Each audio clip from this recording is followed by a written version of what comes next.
Okay, so let us start with the usual setting. We have a transformation f from M to M, measurable transformation.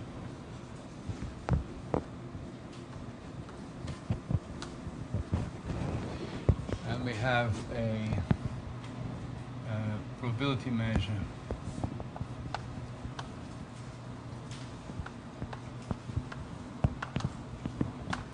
invariant under F.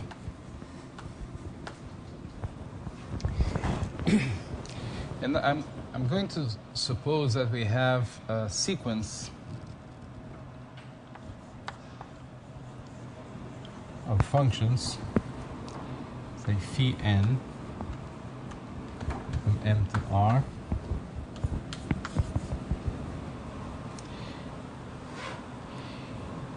is of measurable functions.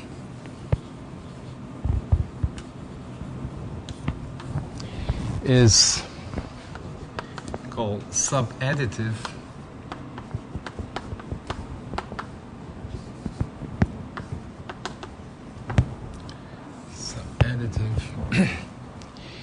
if it satisfies the following relation: phi of m plus n of x is less or equal than phi m fn of x plus phi n of x. So this is a property of the sequence with respect to the data. The function, the transformation f is involved here. So this should be true for every m n integers and mu almost every x.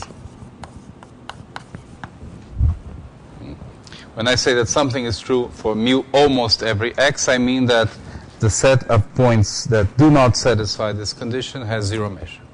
Okay? Examples.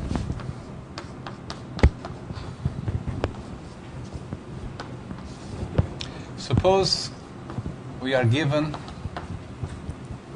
a function, a unique function phi from M to R.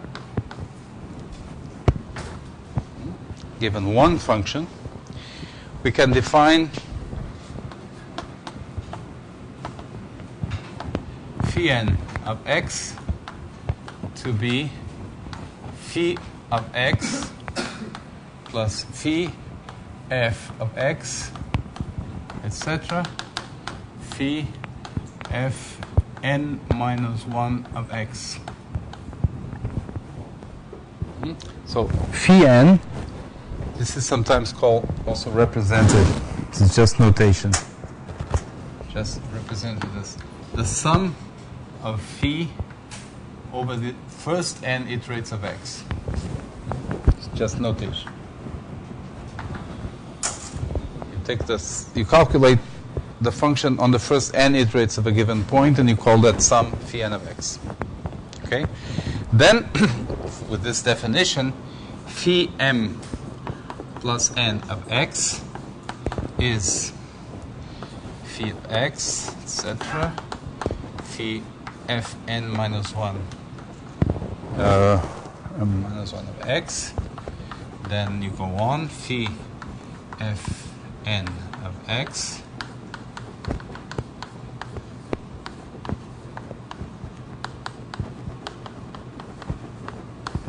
right? That's by definition.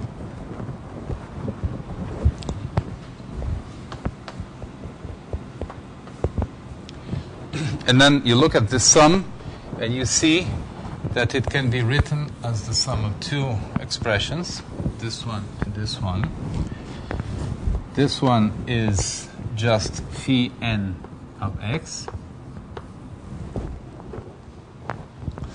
And the second one has, so this has n terms, right? And this one has m terms. This is just phi m, but not of x, because you start adding on, you start counting on this point, fn of x. This is the sum of phi over the first m iterates of the point fn. Okay? So the conclusion is that we have something like this, except that we have better than, less or equal than. We actually have equal. Here we have equal. Of course, that's a special case. So in this case, we say subadditive, and then in this special case, we say that the sequence is actually additive. But additive is a special case of subadditive. Okay? So whatever I'm going to say for such a sequence applies in particular for this choice. The second example, instead of looking for a function from m to r, I'm going to consider a function from m to the linear group.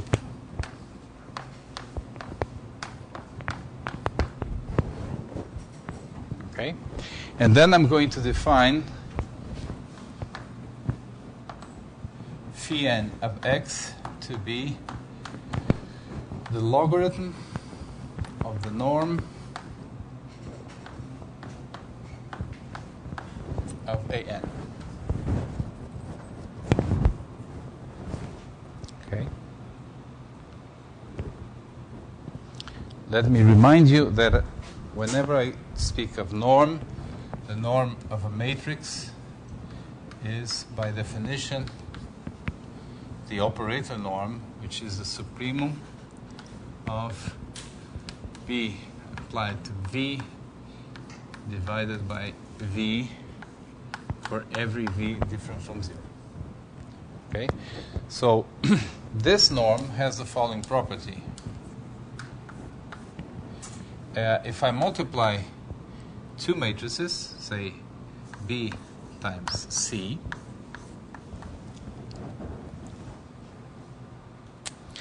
this is, okay. So this norm has the following property. Yeah.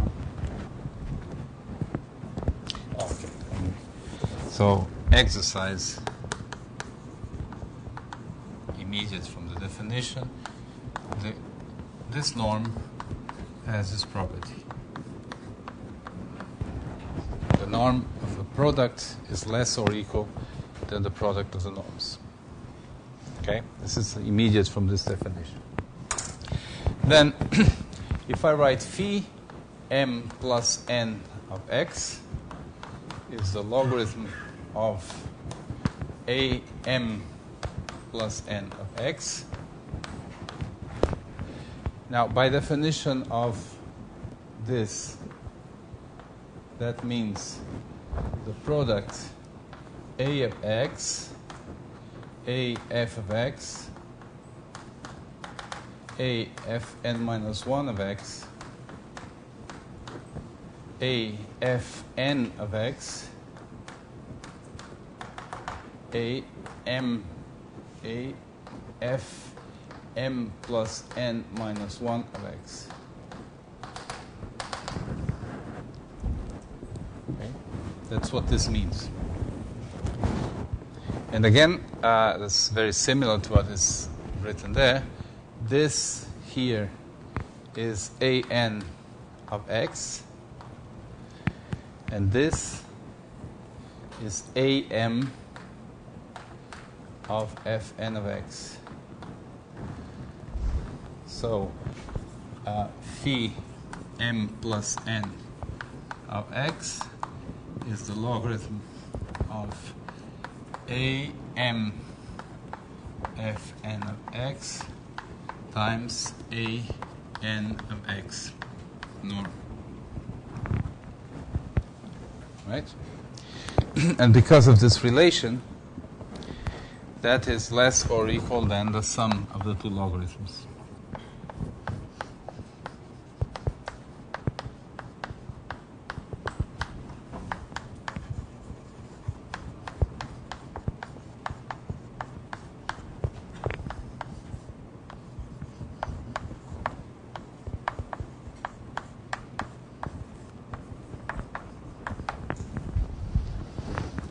Okay? So this sequence is also subadditive.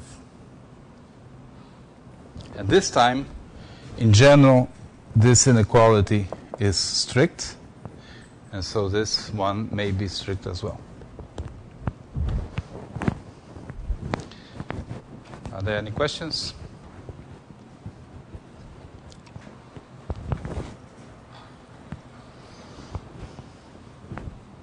I'm going to state a theorem about subadditive sequences, and then as immediate corollaries we will get a theorem about additive sequences and a theorem about linear cocycles. That's the idea, because of these two examples. Now I need one more notation.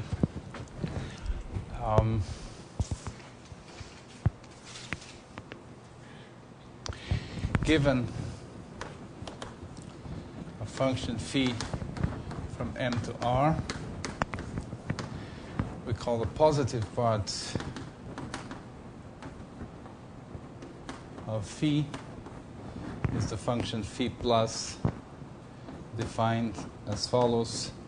Phi plus is the maximum between phi and 0. The negative part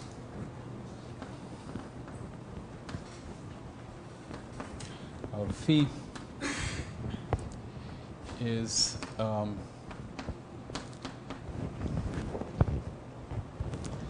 minimum between phi and 0. And then we have two nice relations. One relation says that phi is phi plus phi minus. And the other relation is that the absolute value of phi is phi plus minus phi minus. Okay.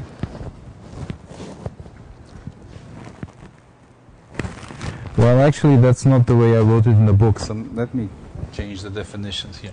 So the way I wrote it, this is the maximum between minus phi and 0. And then this is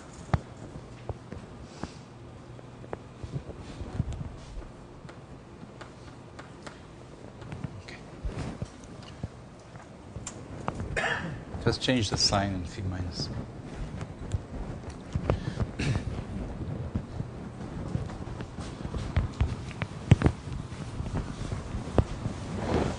Okay, so the result that I'm going to prove in the next today and on Thursday is the subadditive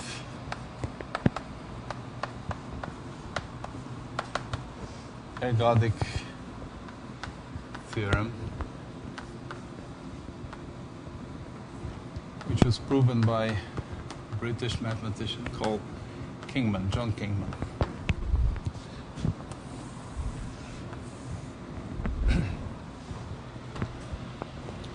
It says, let phi n be a subadditive sequence such that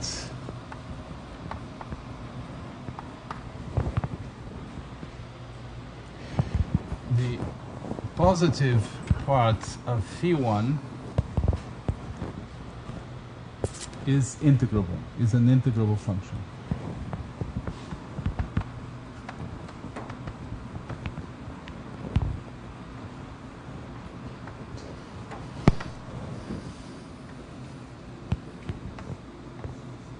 For the measure mi.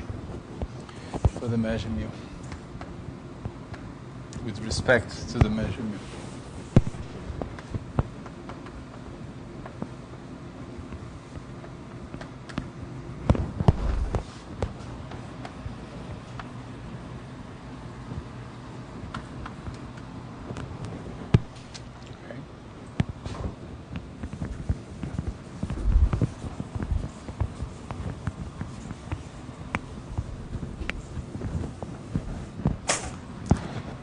Then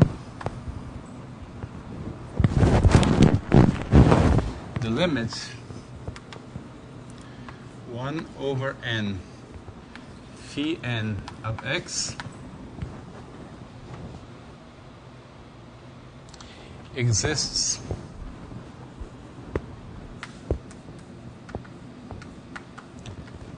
for mu almost every point.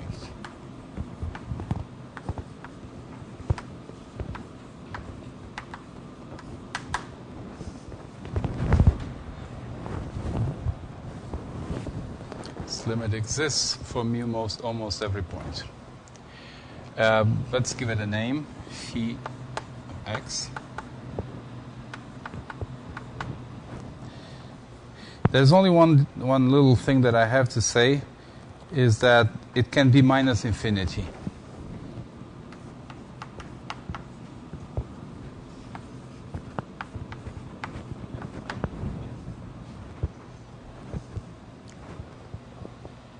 I don't want to give that too much importance, but when I say it exists in real or in the real numbers, or it's either a real number or minus infinity. Moreover,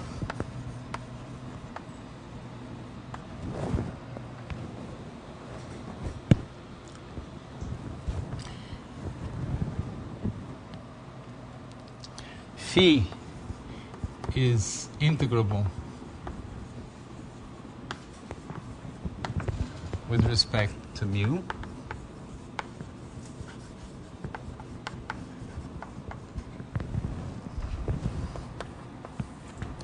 Phi is an invariant function.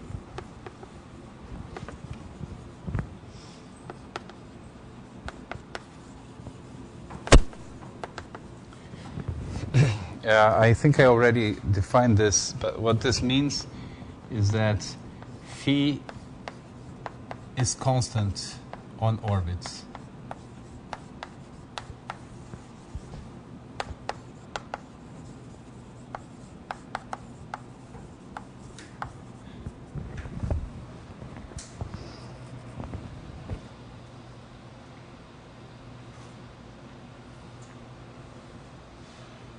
And C, well, part A says that phi is integrable. We can give, we have a formula for the integral. That's what C is. The integral of phi is the limit 1 over n integral of phi n.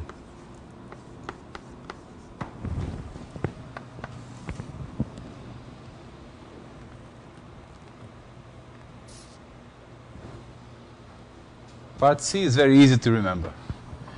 You just go here to this quality and you take integrals in the right places. That's something that you cannot do without a proof, but one can prove. Okay? But this is the sub-additive ergodic theorem that we are going to prove.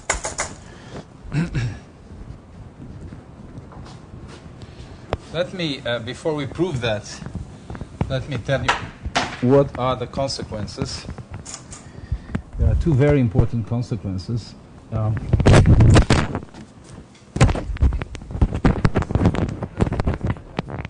Wait, sorry. Yes, sorry. Phi plus is integrable. Thank you.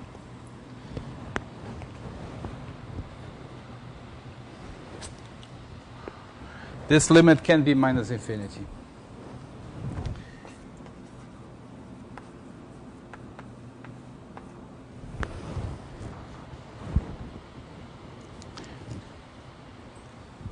Okay.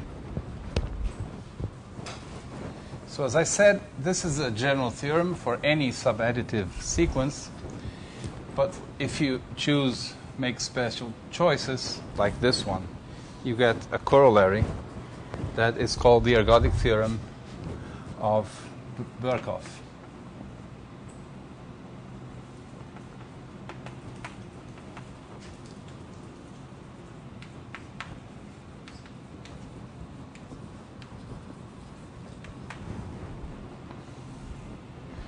What does the ergodic theorem say? Let phi be an integrable function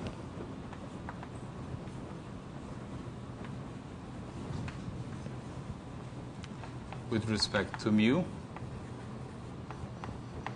then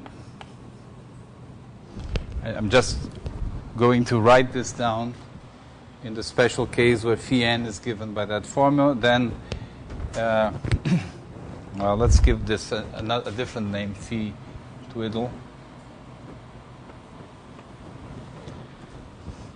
Then phi twiddle x limits 1 over n phi of x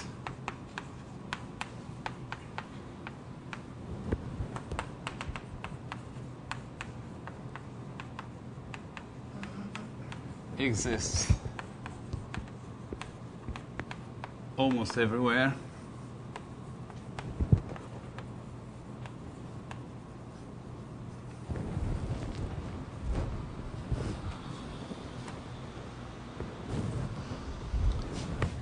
Phi twiddle is integrable.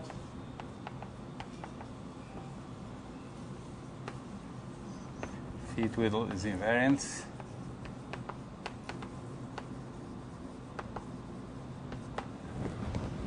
And corresponding to part C, the integral of phi twiddle is equal to the integral of phi. Okay.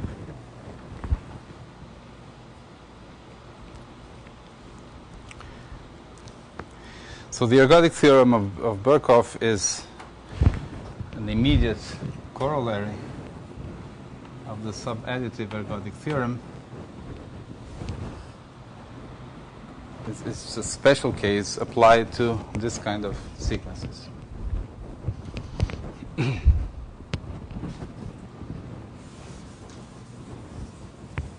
Unfortunately, most proofs of the subadditive ergodic theorem use the ergodic theorem. So you cannot conclude the ergodic theorem as a corollary if you use it. But the proof I'm going to give does not use the ergodic theorem. So what I'm doing is honest. The other corollary corresponding to this case is the theorem of Furstenberg.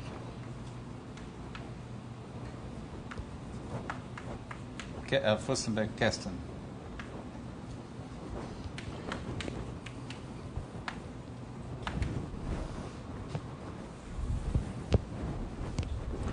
Saying that so let A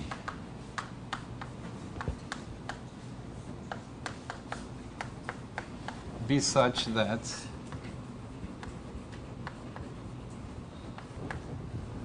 I want the first function phi1 plus to be integrable, so such that log plus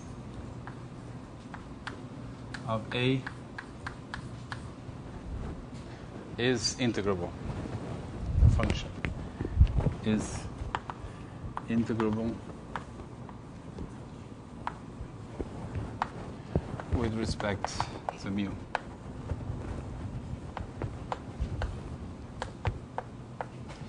Then, and it's again the same statement, just for that special case. Then this limit 1 over n log of a n of x exists mu almost everywhere.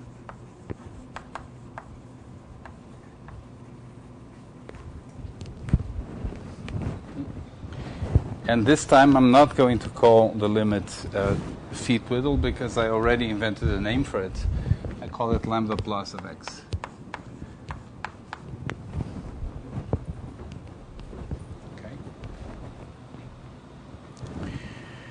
Okay. Moreover, we have that lambda plus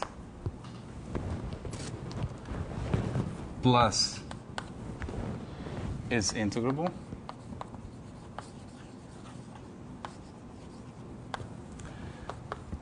Lambda plus is invariant.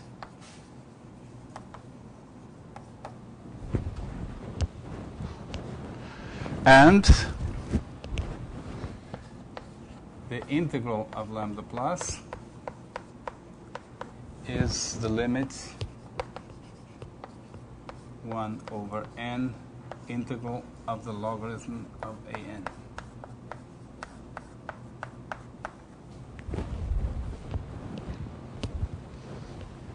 Corresponding exactly to the three statements here. Okay, so once again, the theorem of Kingman contains the theorem of Furstenberg-Keston as a special case.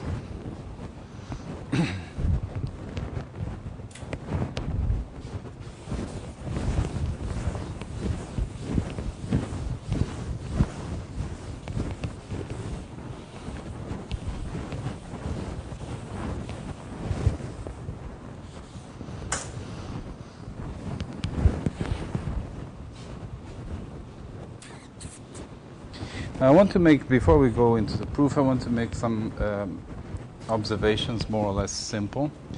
The first one has to do with this assumption here. With this assumption that phi 1 plus is integrable.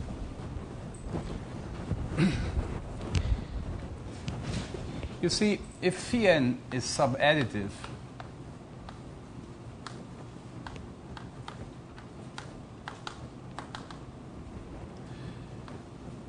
phi n of x is less or equal than what? N is n minus 1 plus 1, right? So if I use this, I get that phi n of x is less than phi n minus 1 of x plus phi f n minus 1 phi 1 of x. Okay? And now I can play the same game again. Here, I repeat this observation, and I get that this is less than phi n minus 2 of x plus phi 1 f n minus 2 of x plus phi 1 of f n minus 1 of x.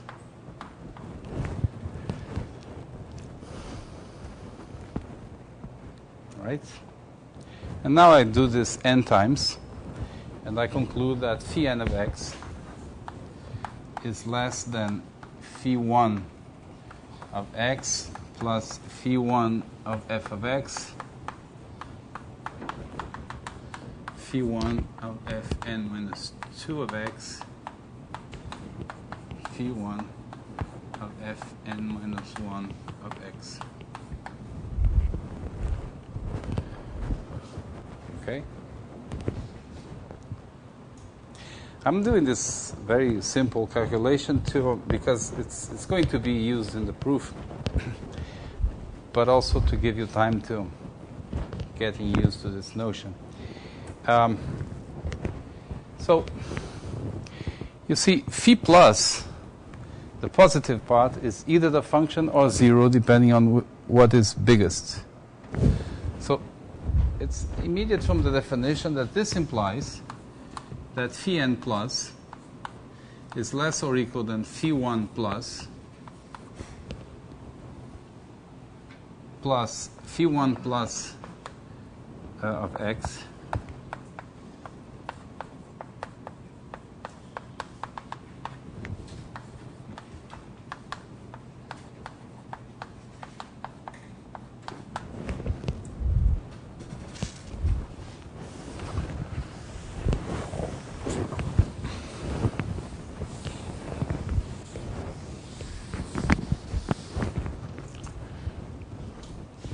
Okay? And this implies that the integral of phi n plus is less or equal than the sums of all those integrals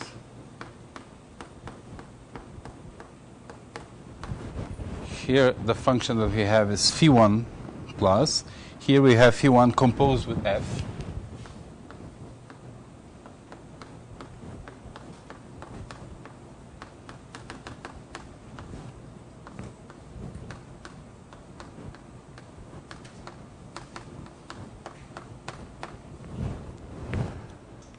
Okay. Now, we are assuming, I already raised it, we are assuming that the measure mu is invariant under F. And that is the same as saying that the integral, so mu invariant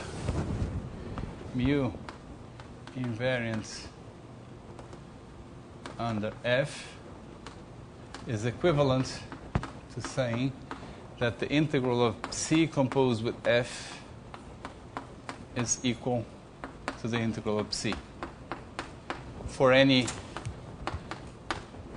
function, for any integrable function. It's just another way of, there's something, this is a little lemma that has to be proven, but it's true. So all these expressions here I can rewrite as integral of phi1 plus, I can take the f out, integral of phi1, and here also by using this formula n minus 1 times phi1 plus. Okay?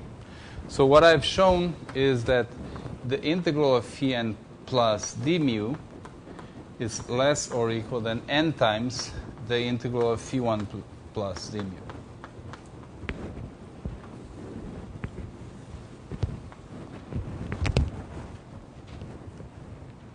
So, if phi1 plus is integrable, then phi n plus is integrable for all n. Okay? If the integral of phi1 plus is finite, then this is finite as well.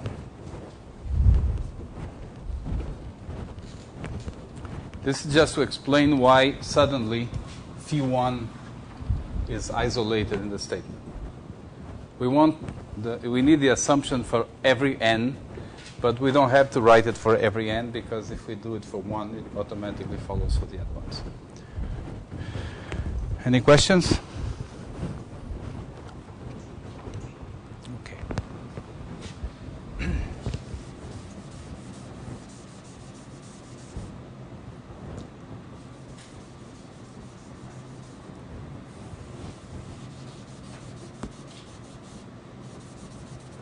Another observation is that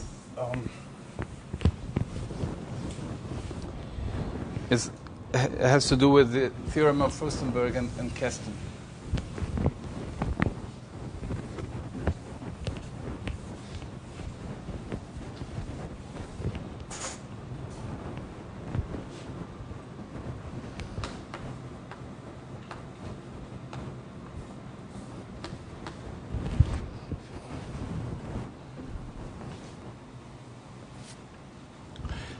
the conorm,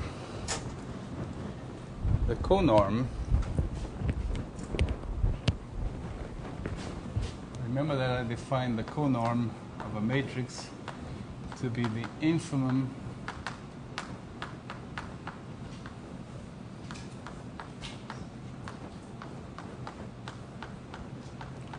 over V different from 0. And then I observed that this is the same thing as the inverse of the norm of the inverse. Okay. Now the conorm doesn't have the property of the norm. It has the property the other way around. M of A times B is bigger or equal than M of A, M of B. The norm had the inequality the other way around. And so the functions, if I define Cn of x, as I did here, imitating this, if I define Cn of x to be the logarithm of the conorm, by the way, this is immediate. You know that the norm is submultiplicative, then you use this expression and you get the conorm is supermultiplicative by using the formula. So this sequence here, if I define phi n, the Cn the way I define it phi n, but using the conorm instead, then this sequence is not subadditive, is superadditive.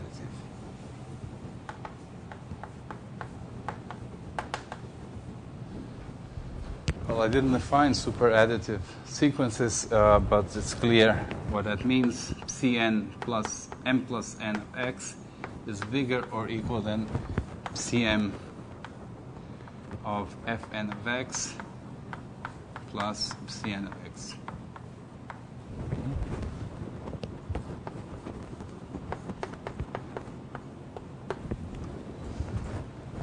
But we don't need a superadditive ergodic theorem, because whenever we have a superadditive sequence, we can construct a subadditive sequence just by taking the symmetric.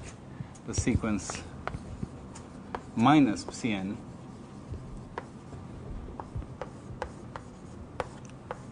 is subadditive.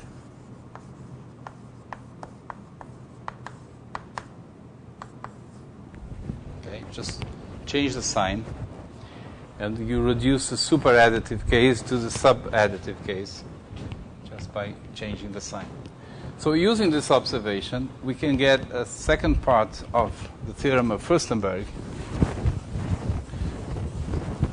We can get a second part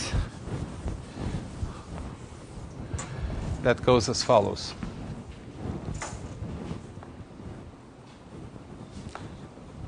I'm going to write it down completely just for clearness.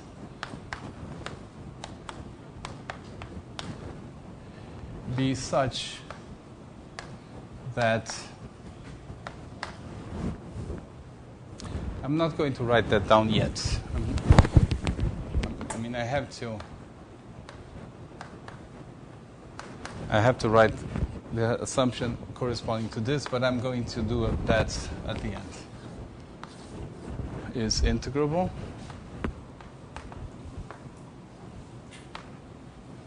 with respect to mu. Then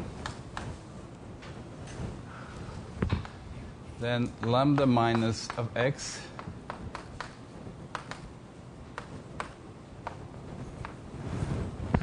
of the logarithm of the conorm exists mu almost everywhere.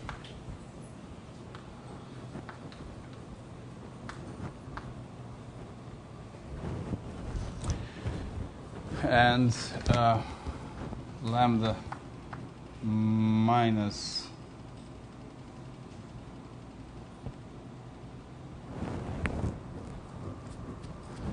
minus is integrable.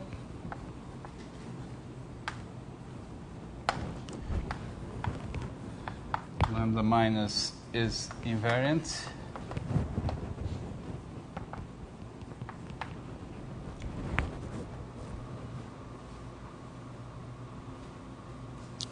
And condition C, the integral of lambda minus d mu is the limit 1 over n integral of the logarithm of m a n d mu.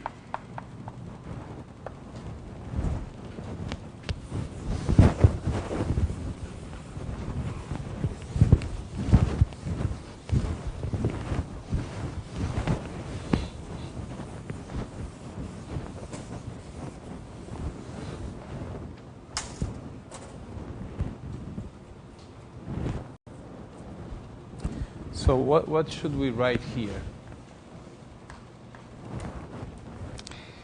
So we have to write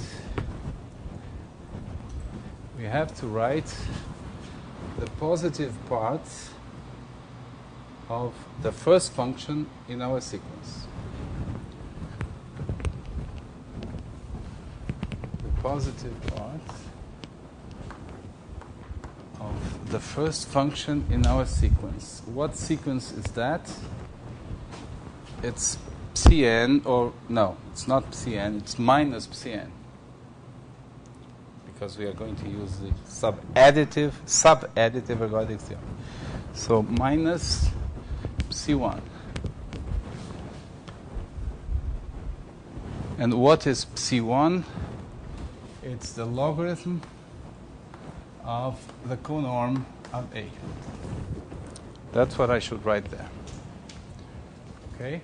So in other words, the positive part of minus logarithm of A minus 1 minus 1.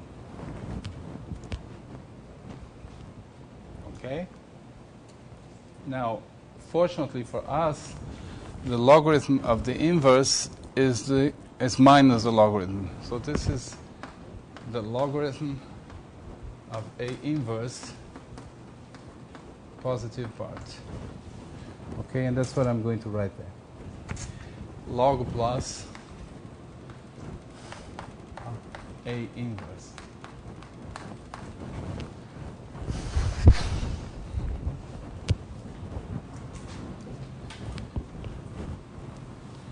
Okay, so that also follows from the sub-additive ergodic theorem for this sequence, for this choice of a sequence. And the choice is not arbitrary. It is designed so that the limit is this smallest Lyapunov exponent. Okay?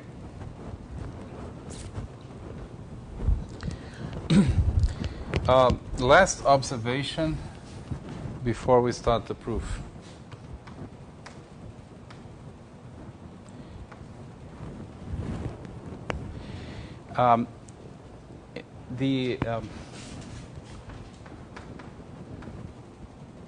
For random products of matrices, which was the situation that I considered in the very first lecture, for random products of matrices, F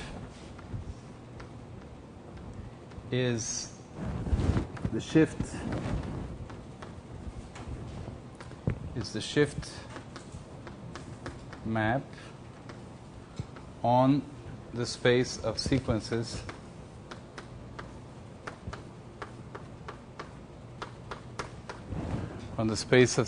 of matrices. I explained this and mu is a Bernoulli measure, is a product measure.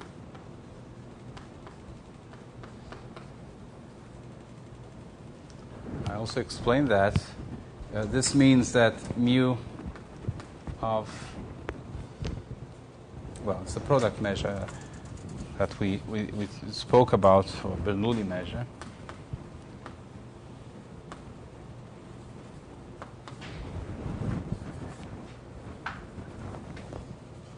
I explained this in terms of the measures of cylinders. Okay. And it turns out, it's a basic fact, that then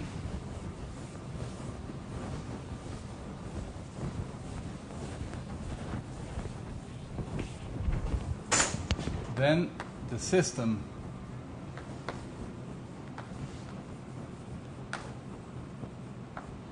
F mu is ergodic. This is a proposition, a lemma.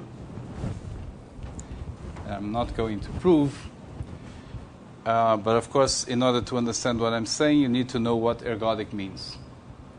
And I'm going to use the easiest definition for me. That is any invariant measure is constant on a full measure subset. So apart from, if you forget zero measure sets, if you ignore zero measure sets, then you may consider any invariant function to be constant. Okay? This is not the usual definition of ergodicity, but it's equivalent. So you may take this as the definition. So the conclusion is, in that case,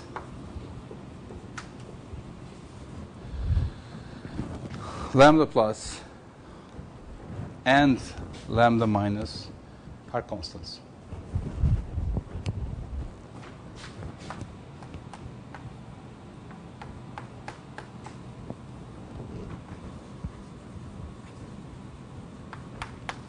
Always mu almost everywhere.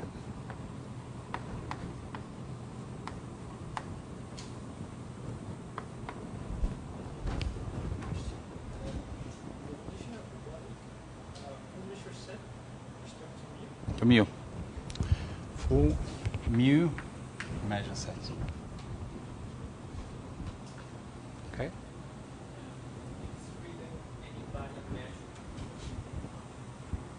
Oh, sorry. An invariant function.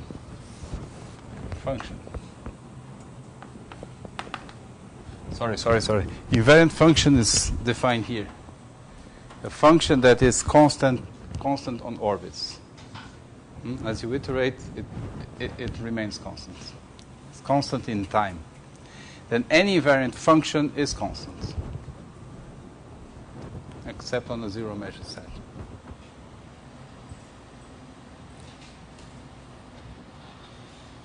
Any function that is constant on orbits, any function that is constant on each orbit, on every orbit, is constant on a full measure set.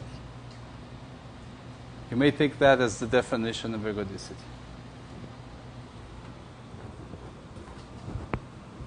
Okay? And that is the reason why on Monday of the previous week, lambda plus and lambda minus were numbers, and then suddenly they are functions.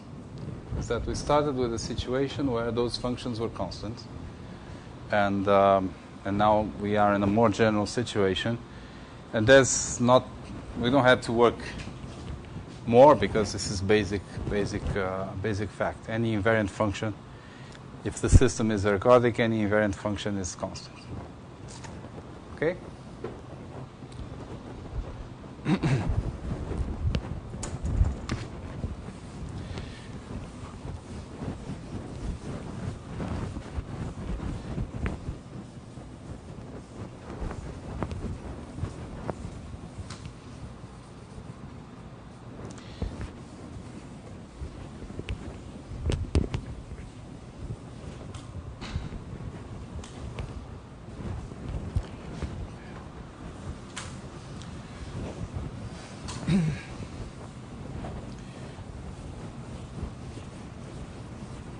So a little bit of history about this theorem. Of course, it was proven by Kingman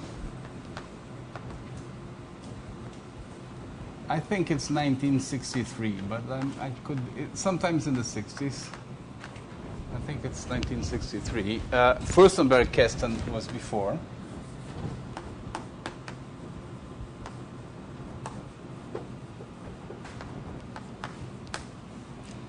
I think it was 1960 or maybe 1959.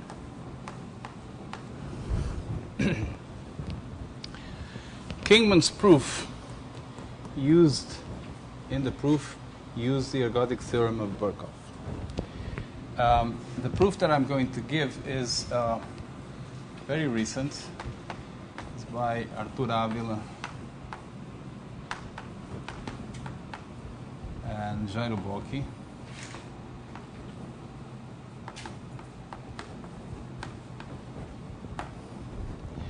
What they did was to take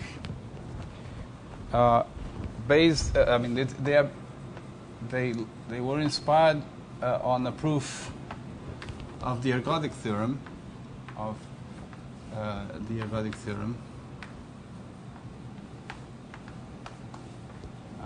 Birkhoff.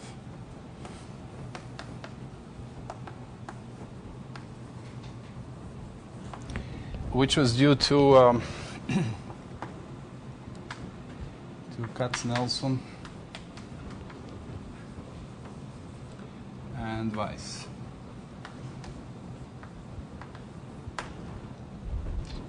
So this is, as far as I know, the shortest and I would say the only intuitive proof of the ergodic theorem that I know, Katz-Nelson and Weiss. And Artur and Jair were able to extend the proof to the subadditive case without using the ergodic theorem itself. So now we have a very, very satisfactory proof of the subadditive ergodic theorem. So let me try to explain how it goes.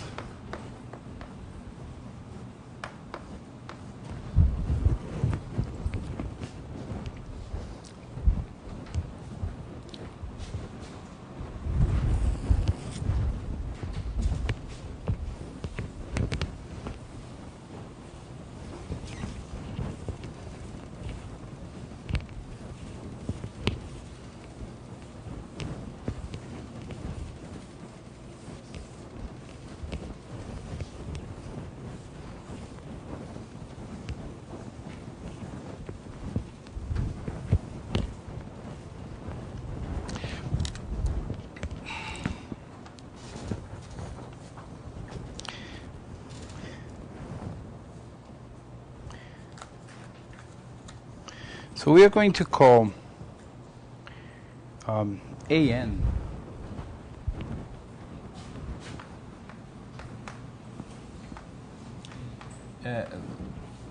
AN will be the integrals of phi n with respect to mu.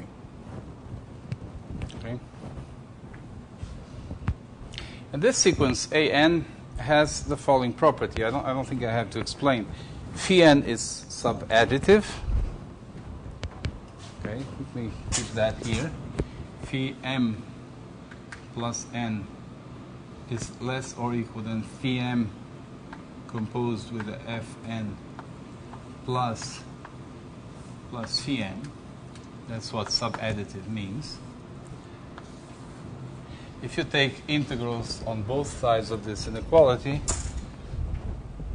you have that am plus n is less or equal than am plus an for every n.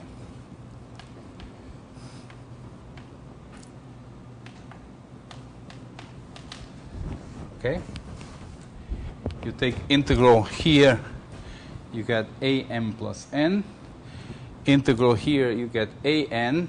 And here you get am, because this composition with fn is irrelevant because the measure is invariant.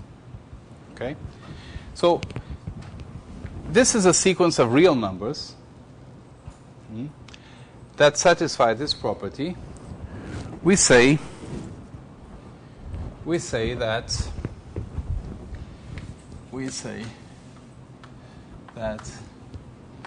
an is a subadditive sequence of real numbers.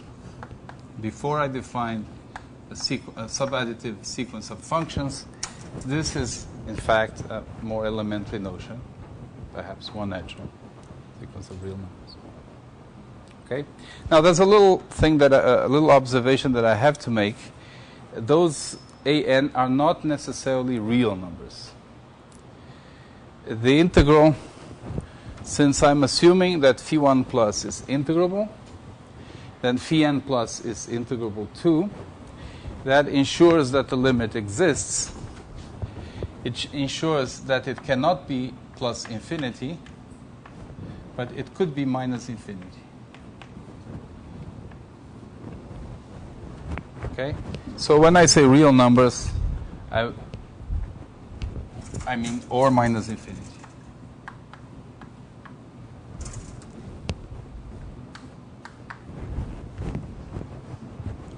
Okay? But observe that this makes sense, even if some of these numbers are minus infinity. Using the usual rules that a real number plus minus infinity is minus infinity. And minus infinity is smaller than anything. Okay? Now, there's a lemma. If an is a subadditive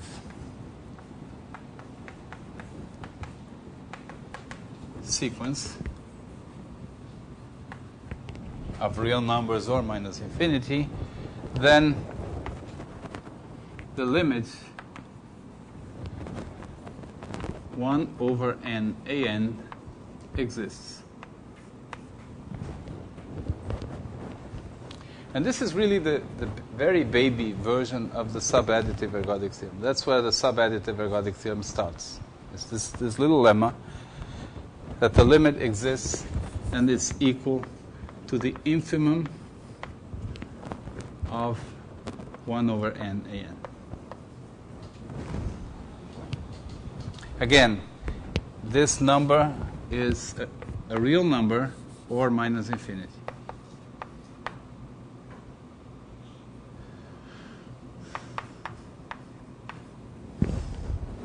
Okay?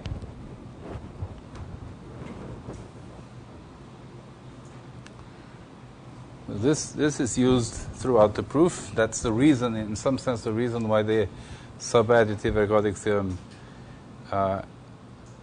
is true. I'm not going to prove it here. This is a calculus exercise.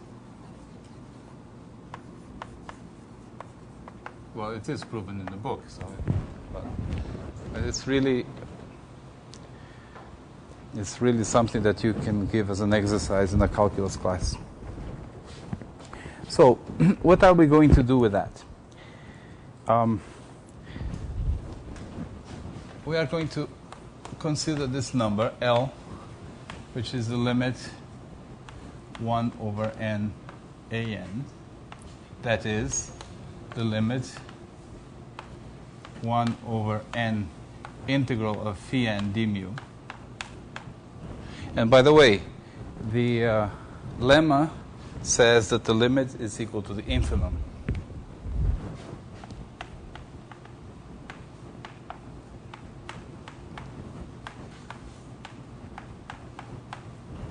Okay. That number is here in the statement. Okay, it's the same expression. It's an important expression. What we are going to try to prove is that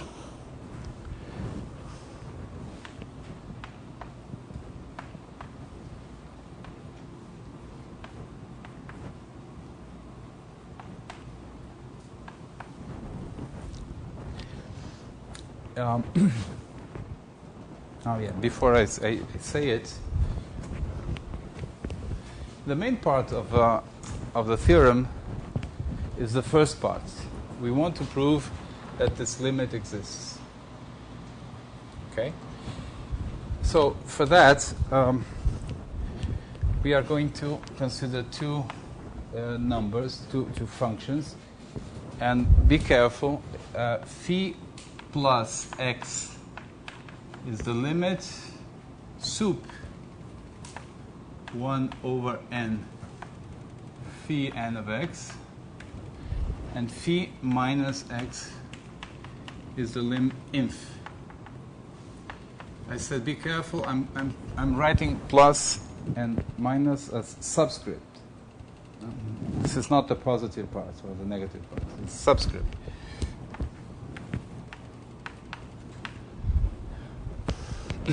Okay. So that's no problem. These two things exist. Could be infinite, but they exist. And we are going to prove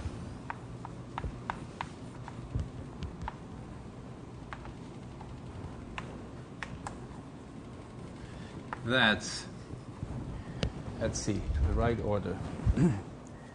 We are going to prove that the integral of phi minus is bigger or equal than L.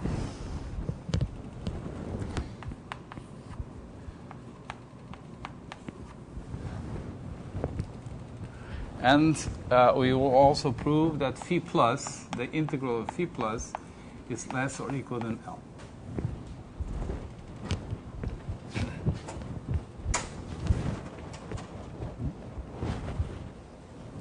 Now observe, suppose we know this, okay?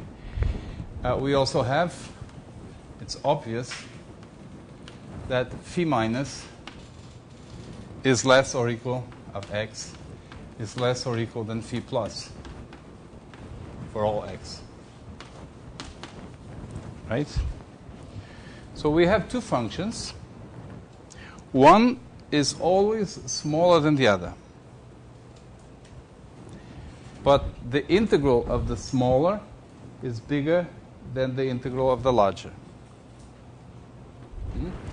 This, together with A and B, implies the only way these three inequalities can coexist is if the functions are equal.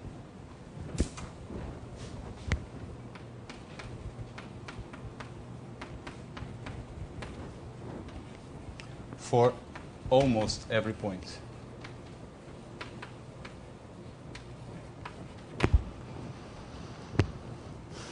Okay? So these three observations, I mean these two facts, and this simple observation, imply that the two functions, phi minus and phi plus, are equal, which is another way of saying that the limit exists. So phi twiddle exists.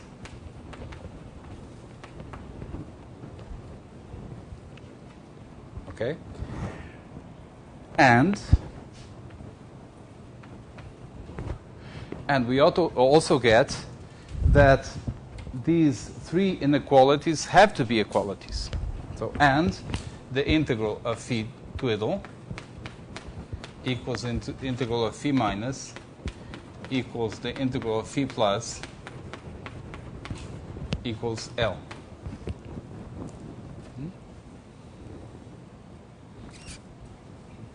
Phi twiddle is just the common value of these two, and then these inequalities have to be equalities as well, right?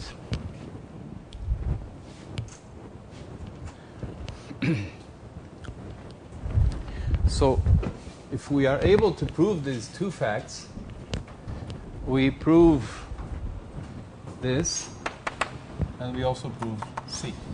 Okay? By the way, it's an exercise in the book, and it will be an exercise here to check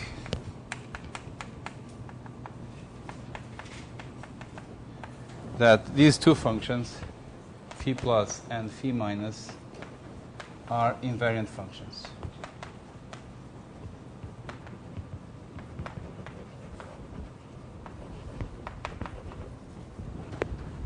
Okay? So phi twiddle is an invariant function.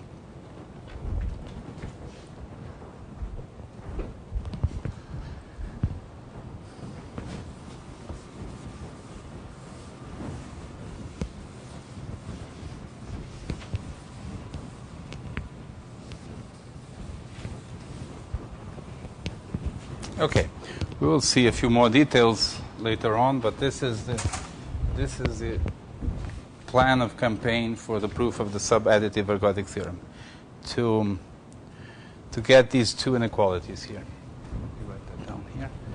A(n) is integral phi n d mu. L is the limit 1 of a(n) over n, and we want to prove that the integral phi minus is bigger or equal than L, the integral phi plus is less or equal than L. Okay? This is what we have to prove.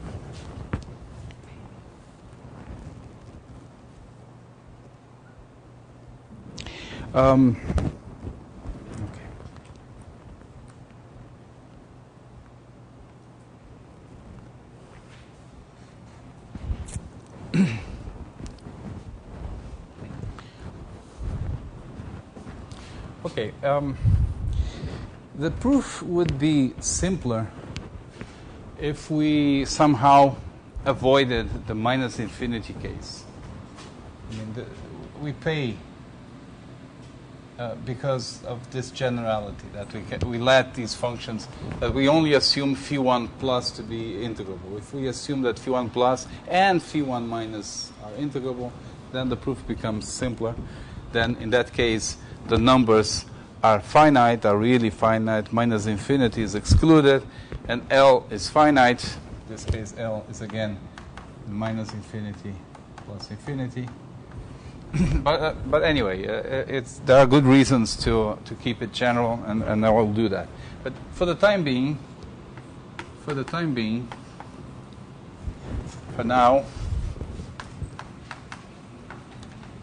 let us assume that phi minus is finite. Is not minus infinity. Okay? For the time being, let us assume this. We're not going to start with a whole technical case. We're going to suppose that the observe that phi plus. Well, anyway, I'm going to assume this. Then, of course, I have to remove that assumption. Now, we have a lemma. The lemma is the heart of the proof, and I think I can do it today, so I will try to do that. And then the rest of the proof is much softer. This is really the more complicated part of the proof. Let's try to do it today.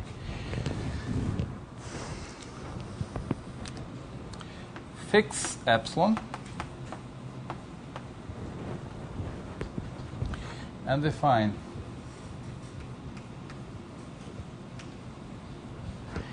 EK to be the set of points x in M such that phi j of x is less than j phi minus x plus epsilon for some j from 1 to k.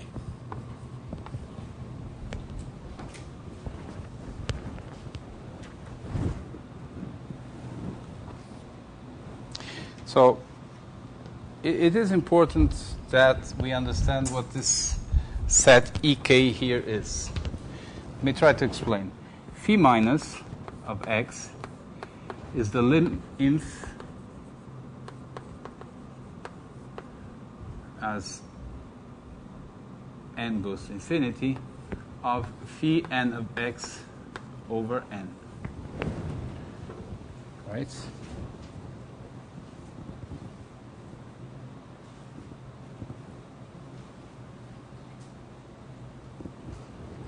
Okay, that's the way I defined it here. This means that there exists some subsequence Ni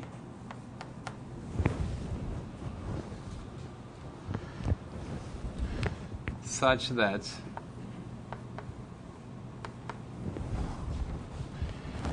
phi Ni of x divided by Ni, so then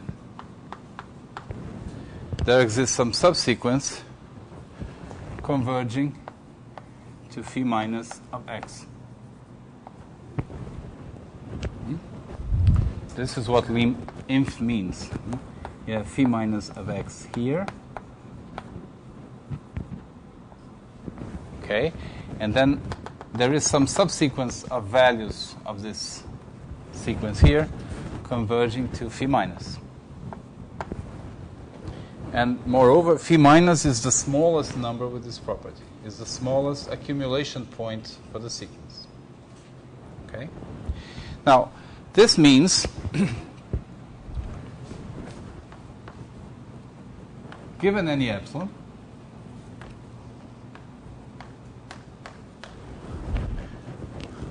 the sequence, the value of phi ni of x divided by ni is less than phi minus x plus epsilon for large n I.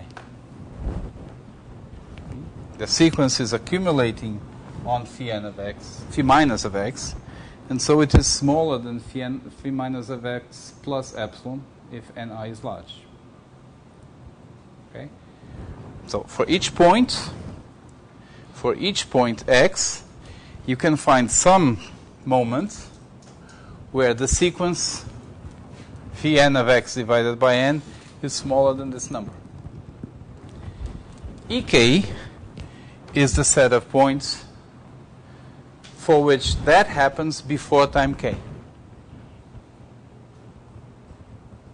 Okay? Maybe it's easier to understand if you divide by j, you move j here. So Ek is a set of points such that phi, so Ek is a set of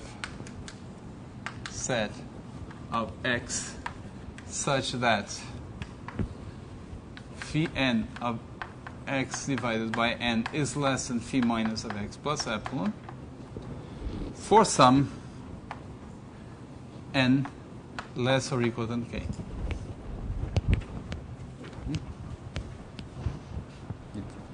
The k measures somehow how long it takes for this thing to happen.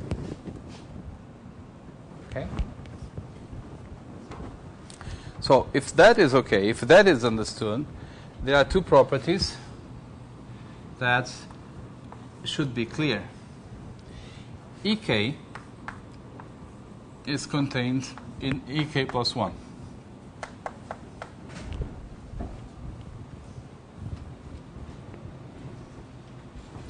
This is the set of points for which this phenomenon happens at most at time k. If you give yourself one more time, then of course you get a bigger set.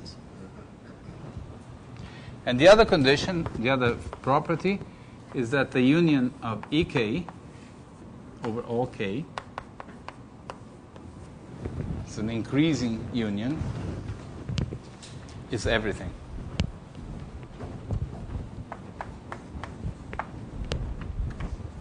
By definition of lim inf, if phi minus is the lim inf, then there is some subsequence like this, though this will happen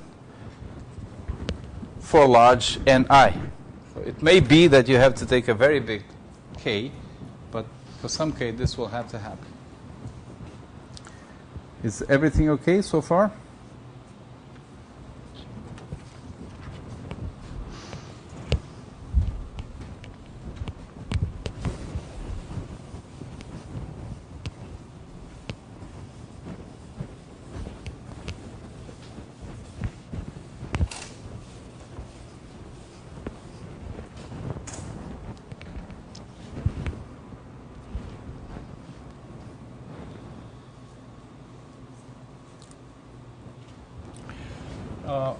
Let ck of x be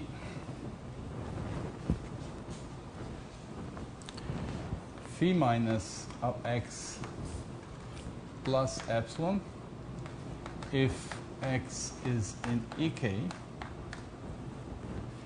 and be phi 1 of x if x is not in ek.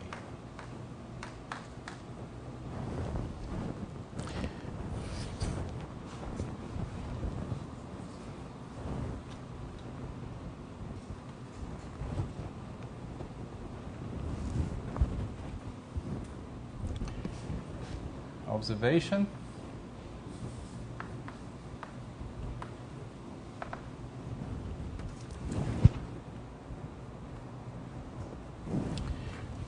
Ck of x is bigger or equal than phi minus of x plus epsilon for every x.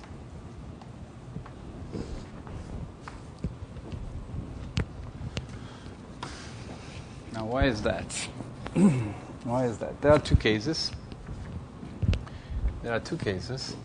If x is in ek, then by definition they are equal.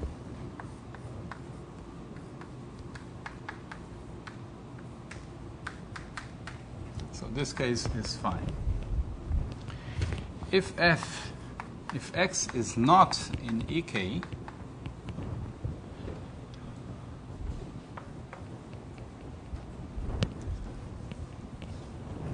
now what does it mean that x is not in ek? It means that this never happens. Okay? And this means that phi j or phi n of x divided by j is bigger or equal than phi minus x plus epsilon for every j from 1 to k.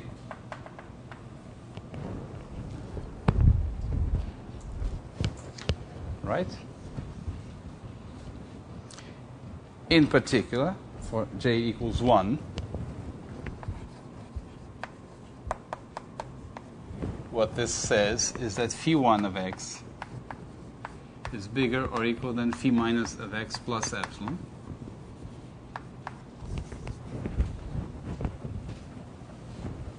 Okay, and that's ck in this case.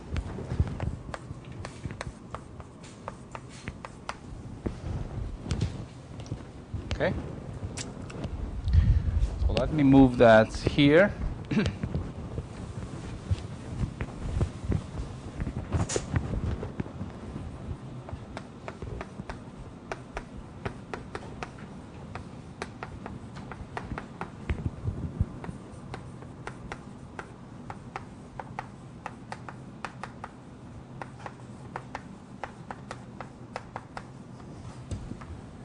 So ek is contained at ek plus 1.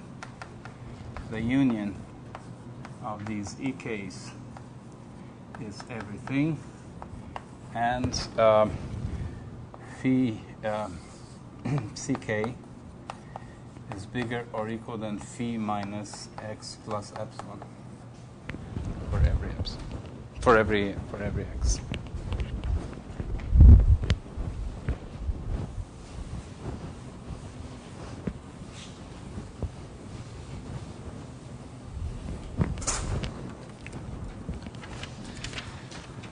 the lemma says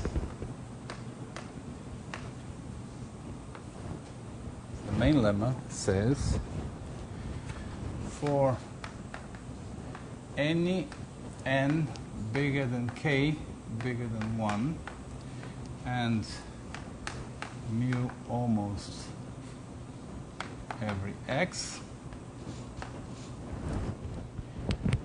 Now I'm going to write a very unpleasant formula which is more easily understood once you have given the proof. So I ask for patience because the formula doesn't look nice. Phi n of x is less or equal than the sum I from 0 to n minus k minus 1 of ck fi of x plus the sum I from n minus k to n minus 1 maximum between ck and phi1 of fi of x.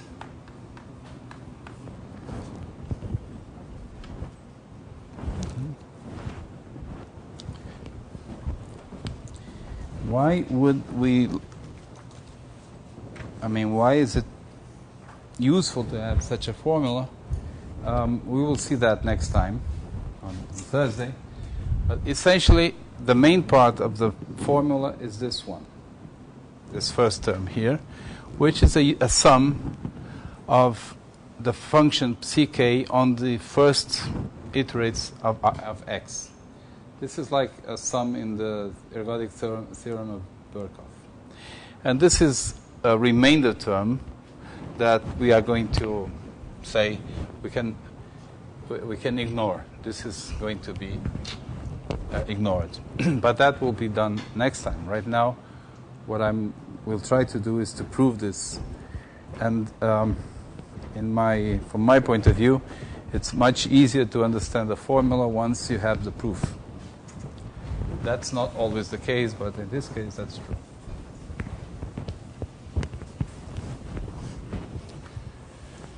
So here's what we are going to do. And that strategy really comes from Katz-Nelson-Weiss already.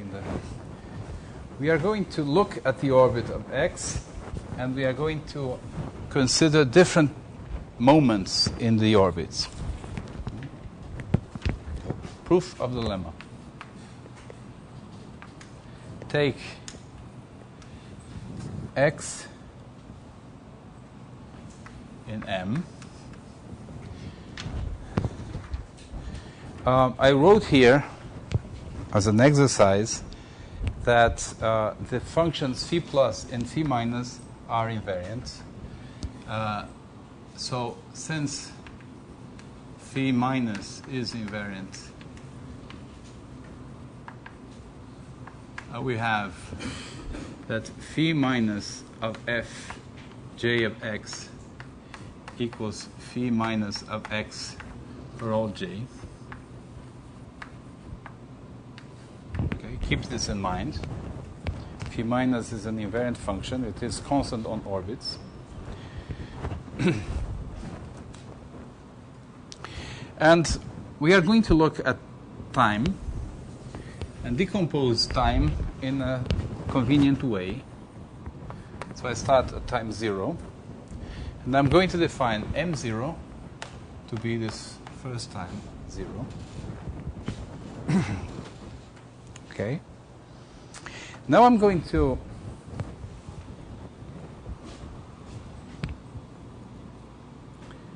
find another time. So this is m0. I'm going to find a time n1 bigger than m0, defined in the following way. This will be the first time that the orbit of x goes inside this set. So n1 is the smallest value of n such that Fn of x goes inside Ek.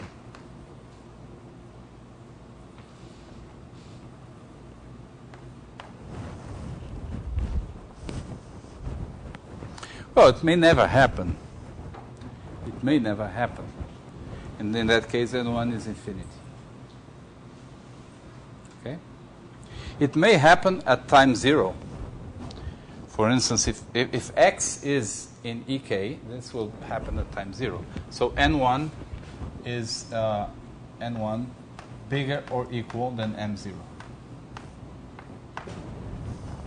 So, yeah, could be.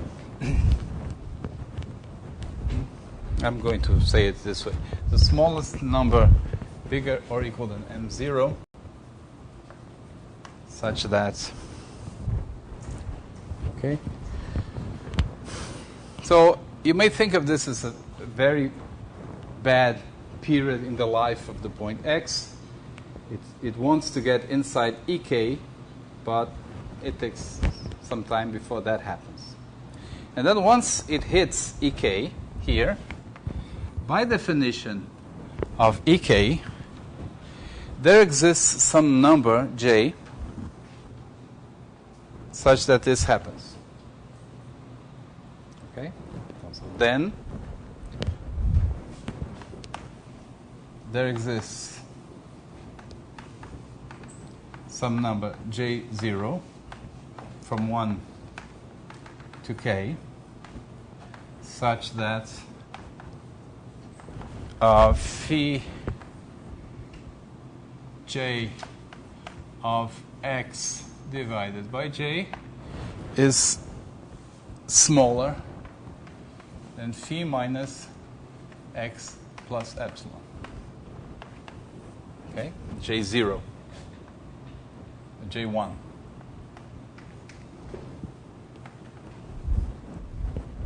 Okay?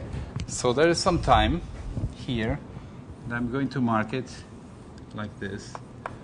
This is j1 iterates. Okay? I mean, there could be more than one j1. You choose the smallest. It doesn't matter. Any one. All right. Are there any questions?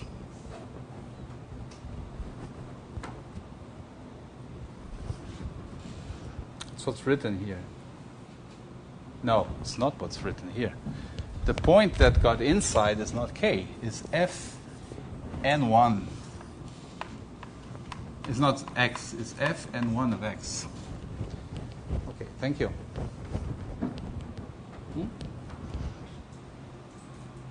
And yes, sure. Here too, right?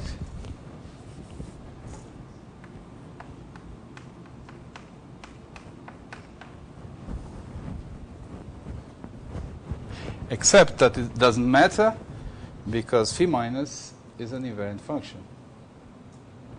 Okay, so this is phi minus of x plus epsilon. Okay, so I mark here in this picture j1 iterates, and I look at the end of this time. This is the good period in the life of x. It is enjoying the benefits of Ek. But all things good come to an end, and this is the end.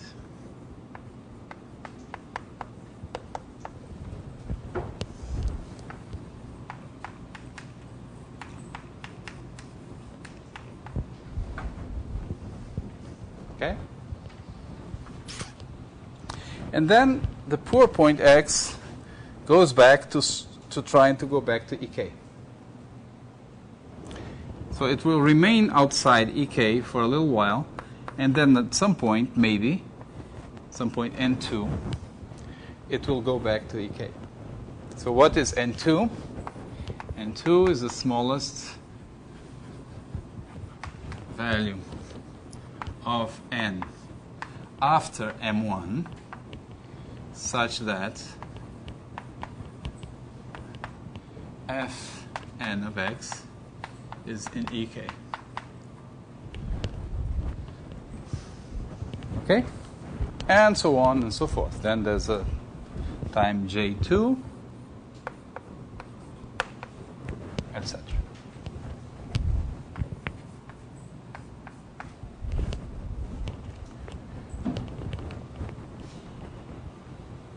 This is the key construction. The formula there will be a consequence of our organizing the trajectory in this way. Okay? Somewhere around here is n, and I will stop there. So let's suppose that we go to ns, then we have a js, and then we have a ms, and that's it. Okay? We repeat this until we get ns, js, ms. Okay? Now, let me show you why the formula, how the formula comes from that organization of the trajectory. What does the formula say here? Well, phi n of x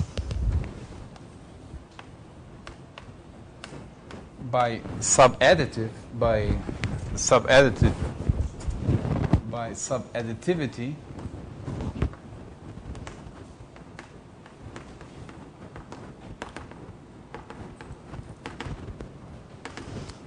phi n of x is less or equal than, let's see, phi n1 of x, this block here, plus phi j1 of f n1 of x, this block here. Well, I will write it like this: phi m1 minus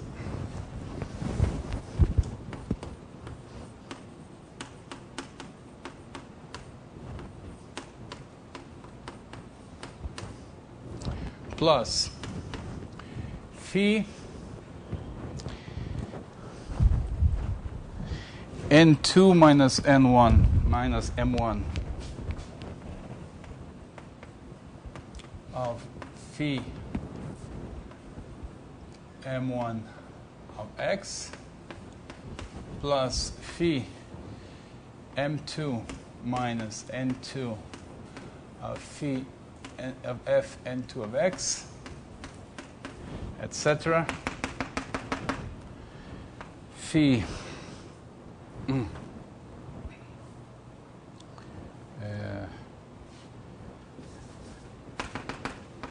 plus phi ms minus ns of f ns of x, and then there's the rest here.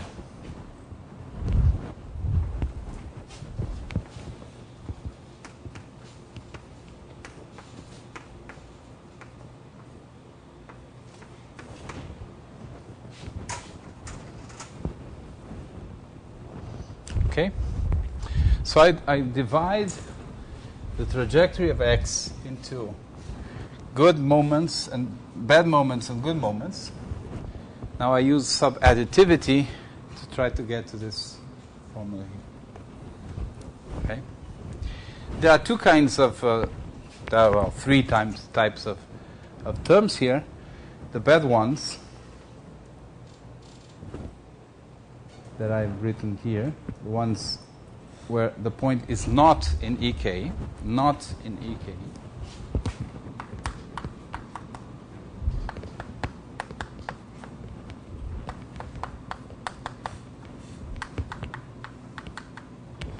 And the good ones that come from having reached ek. Well, I mean, I'm calling them good and bad. Depends on the point of view. Okay. Now let's see what we can say about each one of them. Let's see what we can say about the bad ones.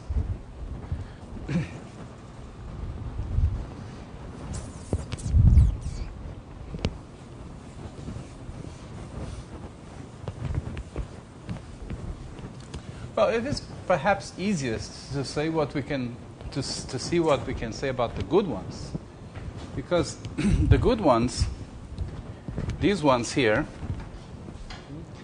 m1 minus n1 is just j1, m2 minus n2 is just j2, etc. ms minus ns is js, where these j's come from the definition of ek. Okay? So by the definition of ek,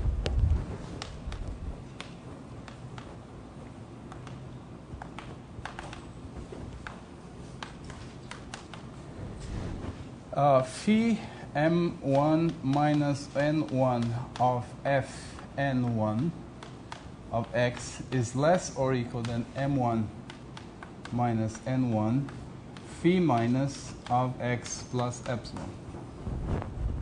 Right? Again, it's not phi minus of x. It's phi minus of f n1 of x, but I don't care.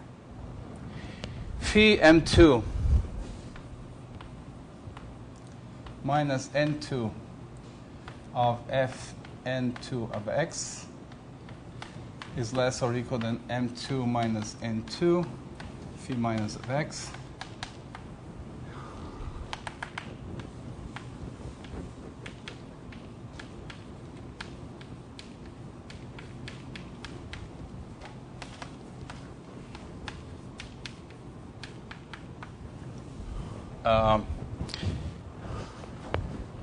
With a parenthesis here.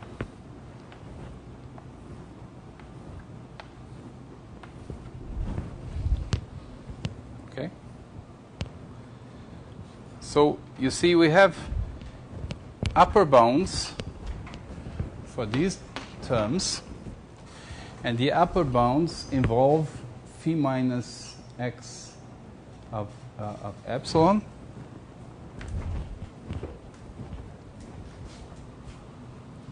Right? And phi minus x plus epsilon is related to ck. So we are going the right way to get an upper bound of phi n in terms of ck. Okay? We are not there yet, but we are going to get there. Now, what about phi n1?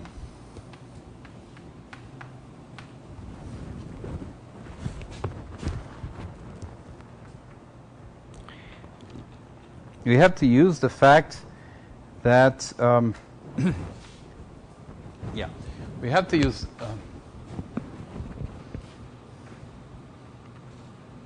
okay, what about phi n1 of x? Well, phi n1 of x is less or equal, and I did this calculation before, is less or equal than phi 1 of x plus phi 1 of f n1 minus 1 of x, just by subadditivity. We did this before.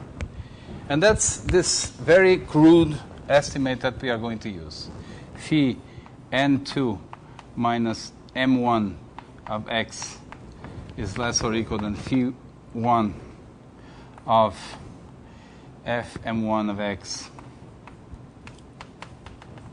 plus phi 1 of f n1 minus n2 minus 1 of x, and so on.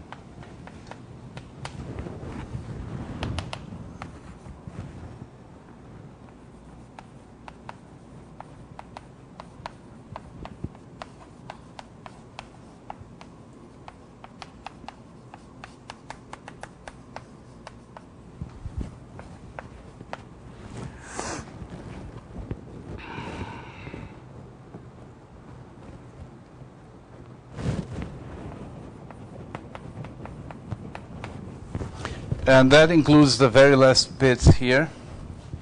Phi n minus ms of x is less than phi 1 f m of x plus phi 1 of f n minus 1 of x. Okay? So just sub-additivity. I hope I wrote the exponents correctly. No, we are very close to the end of the proof, really. Let's look at this here. This is phi 1 calculated during these iterates. Okay? During these iterates, our point is not in EK. If it's not in EK, outside of EK, phi 1 is the same thing as psi k.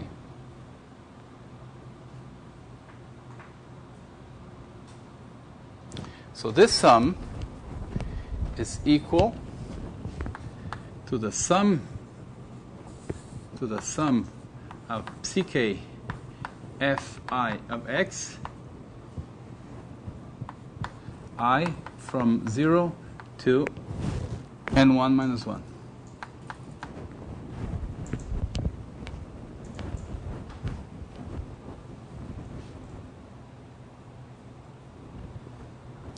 For the same reason, this sum here is a sum from time m1 to time n2 when the orbit is outside EK. So this is the sum of psi k fi of x I from m1 to n2 minus 1, and so on and so forth.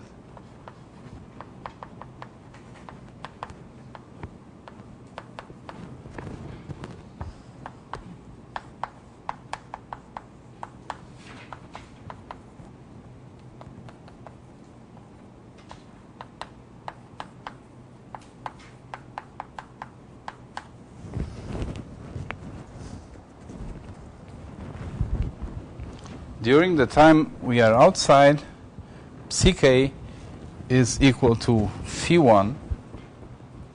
So it's just the same expression. This is good because I want to obtain an estimate with psi k on here. Very well. So now we have to come here and try to relate this to psi k. So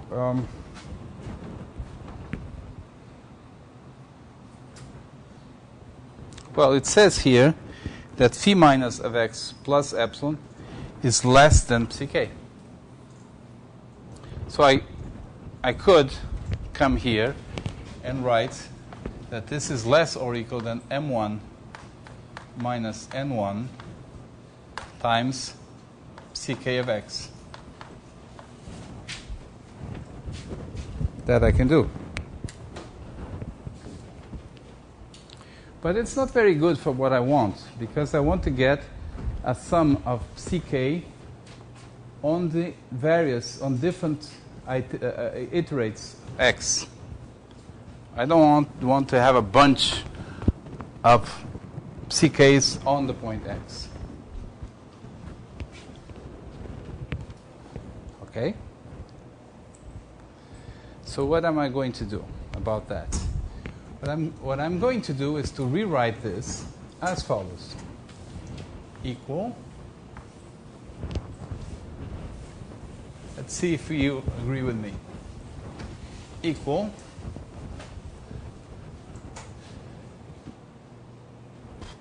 Phi minus x plus epsilon plus phi minus f of x plus epsilon plus phi minus of fn1 minus 1 of x plus epsilon. Okay? All these terms are equal because phi minus is an invariant function. Right? How many terms I have here? M1 minus N1. But here too. No, not this. M1 minus N1 minus 1. I have to have exactly the same number of terms. But this is looks like a silly thing to do because these numbers are all equal. But it's a clever thing to do because now I can use this inequality here at the right points. This is less than ck of x plus ck. Sorry, this is not really what I want. It's not wrong, but it's not what I want. I want here fn1 of x.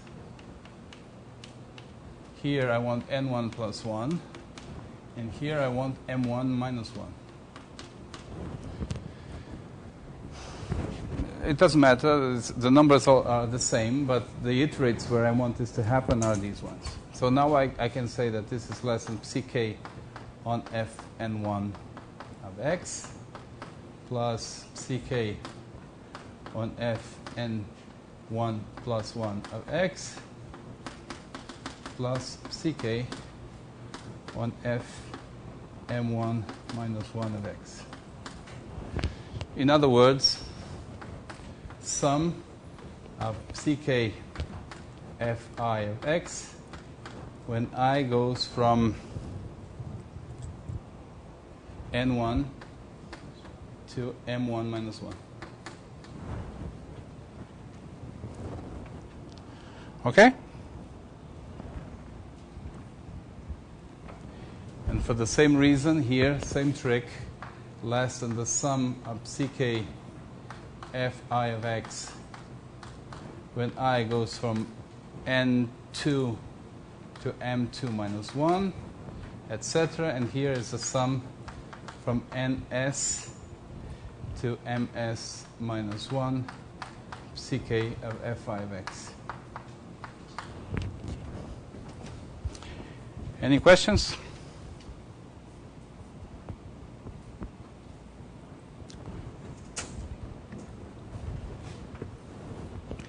Adding these inequalities, first of all, adding the left-hand sides by subadditivity gives us an upper bound for phi n of x.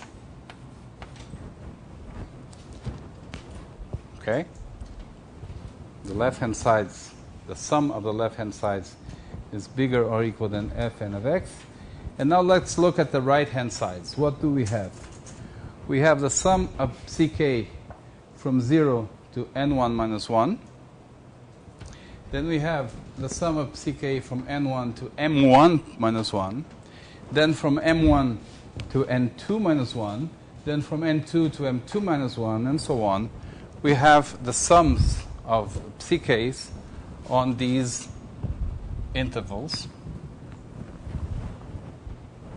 very carefully arranged, so that in the end we get this. By adding it all up,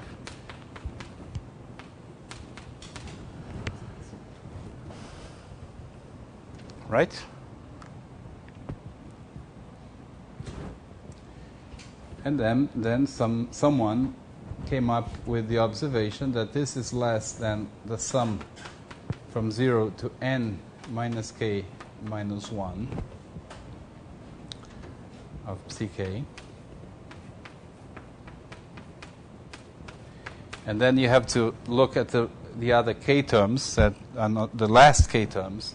And in the last k terms, for some reason, instead of ck, you write the maximum between ck and phi1 cannot be bad.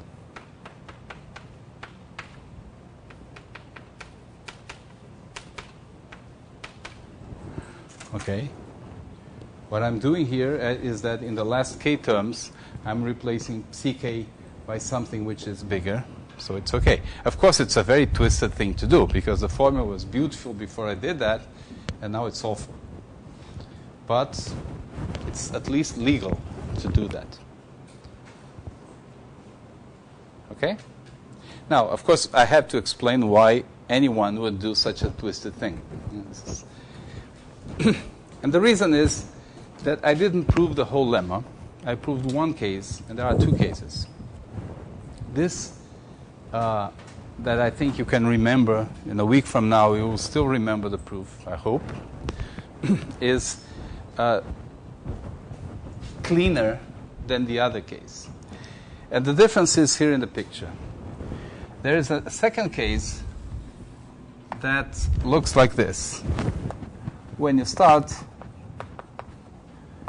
doing this, exactly the same thing. It might just happen that the picture is like this.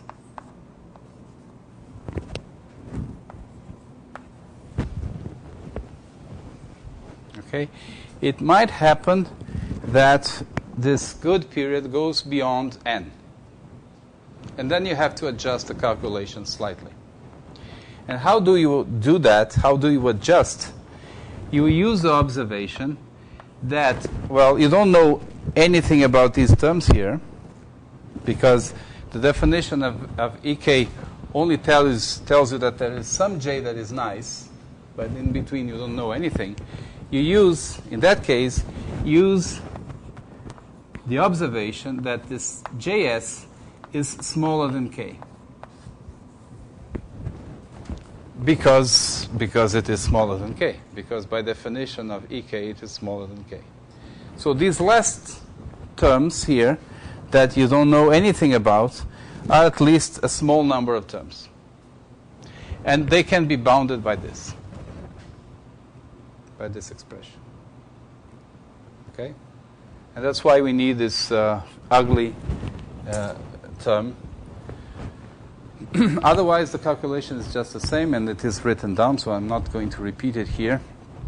But that's the reason why in the statement, for the first case, we could well end with this. We could stop here. But for the second case, there's something more ugly that we have to do, and that's it.